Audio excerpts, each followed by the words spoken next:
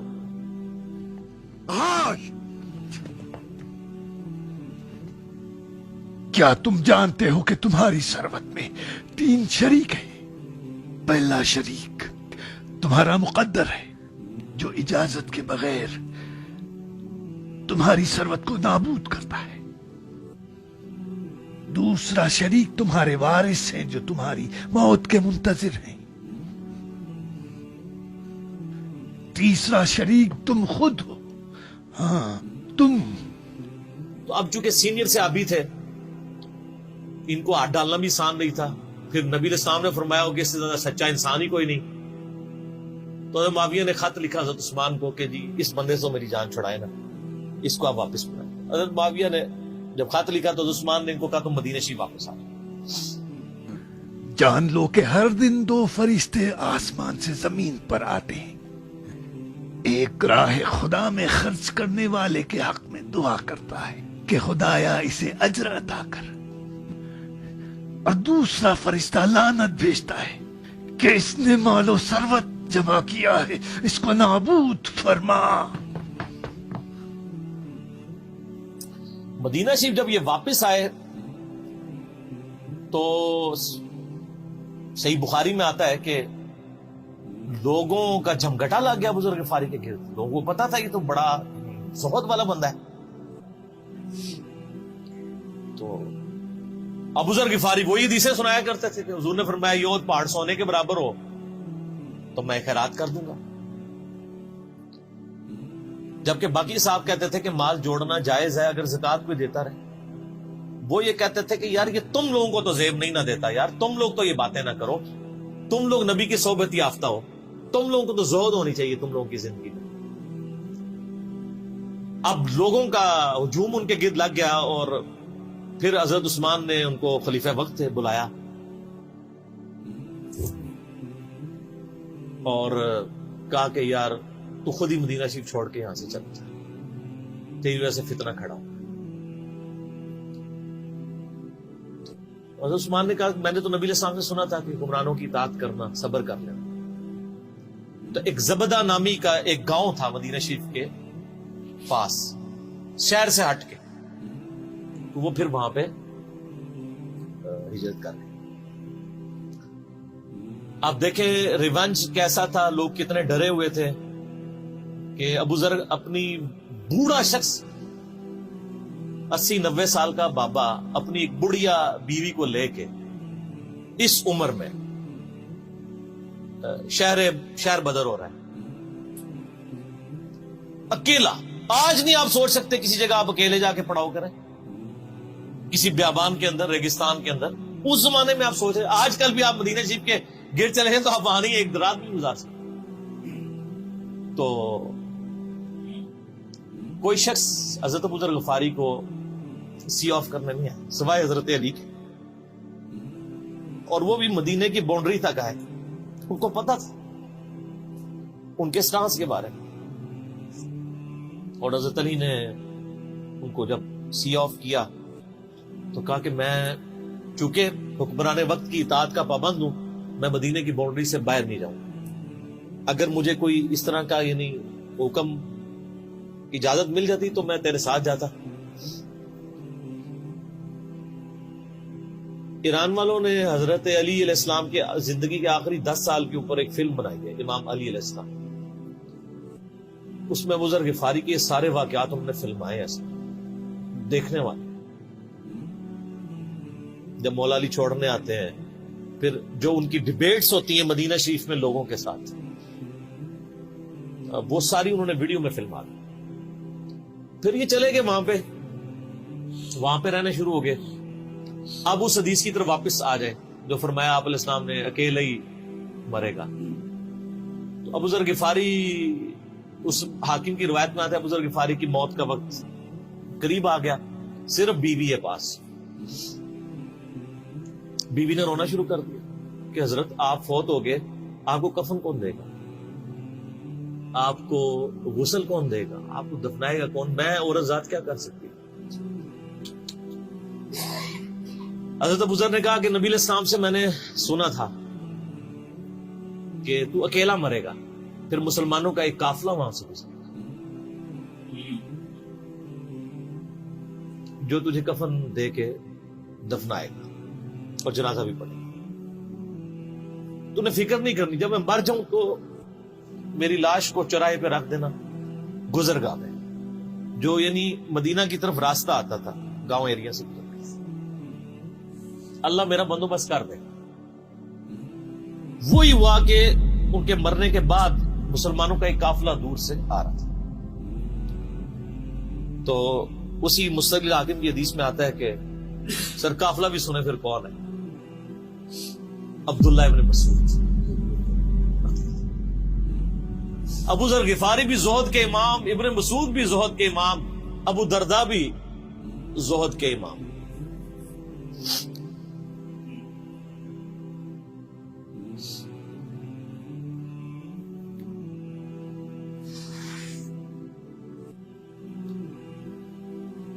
ابن مسعود رضی اللہ تعالیٰ عنہ جب وہاں پہ رکے، ان کو تو نہیں پتا تھا یہ کون ہے.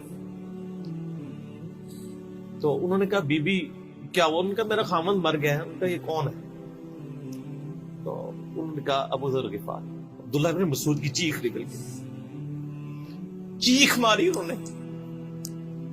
ان کا واہ. اللہ کے نبی نے فرمایا تھا کہ ابو ذر اکیلا آ رہا ہے تبوک کے موقع پہ، دنیا سے بھی اکیلا جائے گا، اور قیامت الدن بھی اکیلا اٹھائے گا. یعنی اب اسی سرزمین سے ہی اس نے اٹھنا ہے نا، ہر بندے نے اپنی قبر سے اٹھنا ہے. یعنی وہ مسلمانوں کے قبرستان میں بھی دفن نہیں. ایک یہ جو مزار کی رٹ لگائے پھرتے ہیں، میں ان سے پوچھتا ہوں تمہارے بابوں کی کیا اوقات ہے؟ ابو ذر غفاری کا مزار دکھاؤ کدھر.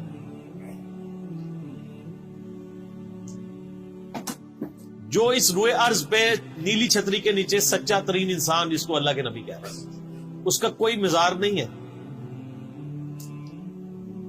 غریب المتنی میں مرا ہے، اس کی قبر بھی ایسی جگہ ہے جہاں مسلمانوں کے پاس قبریں بھی کوئی نہیں ہے. ایک ریگستان میں اکیلی قبر ہے، اس قبر کا بھی کسی کو نہیں پتا، اس پہ کوئی مزار بھی نہیں ہے، اور قیامت الدن بھی اکیلا اٹھایا جائے گا. یعنی قیامت تک وہاں پہ کوئی قبرستان بھی نہیں بنے گا. ظاہر نبی علیہ السلام کی یہ بھی خبر ہے. تو کیا وہ ناکام ہو گیا اگر مزارات ہی دلیل ہے کامیابی کی؟ تو عبداللہ ابن مسعود رضی اللہ عنہ نے ان کو غسل دیا، کفن دیا اور دفنا دیا. یہ پوری ڈیٹیلز آپ کو المستقل حاکم میں مل جائے گی. تو ابو ذر غفاری ان چند شخصیات میں سے ہیں جن میں پوری امت کا اتفاق ہے ان کی نیکوکاری کے اوپر. شیعہ بھی ان کو بہت رسپیکٹ دیتے ہیں، اہل سنت بھی دیتے ہیں، صوفیاء کے ہاں بھی ان کو امام مانا جاتا ہے زہد کی وجہ سے. آپ تصوف کی جتنی کتابیں پڑھیں، چاہے امام غزالی کی ہوں، رسالہ کو شیریہ پڑھیں، اور لوگوں کو بھی پڑھنا شروع کریں، تو ابو ذر غفاری آپ کو زہد کے امام کے طور پہ ملیں گے کہ ان کی زندگی میں یعنی یہ زہد تھا. انہوں نے کس طرح کی زندگی گزاری. سر لوگ مجمعوں میں مرتے ہیں، ان کو یاد کوئی نہیں کرتا. اور ابو ذر غفاری کو آج بھی دنیا یاد کر رہے ہیں، ہم بھی یاد کر رہے ہیں رضی اللہ تعالی علیہ السلام. اللہ تعالیٰ قیامت والے دن ہمیں ایسے نیکوکار لوگوں کا ساتھ نصیب فرمائے. آمین.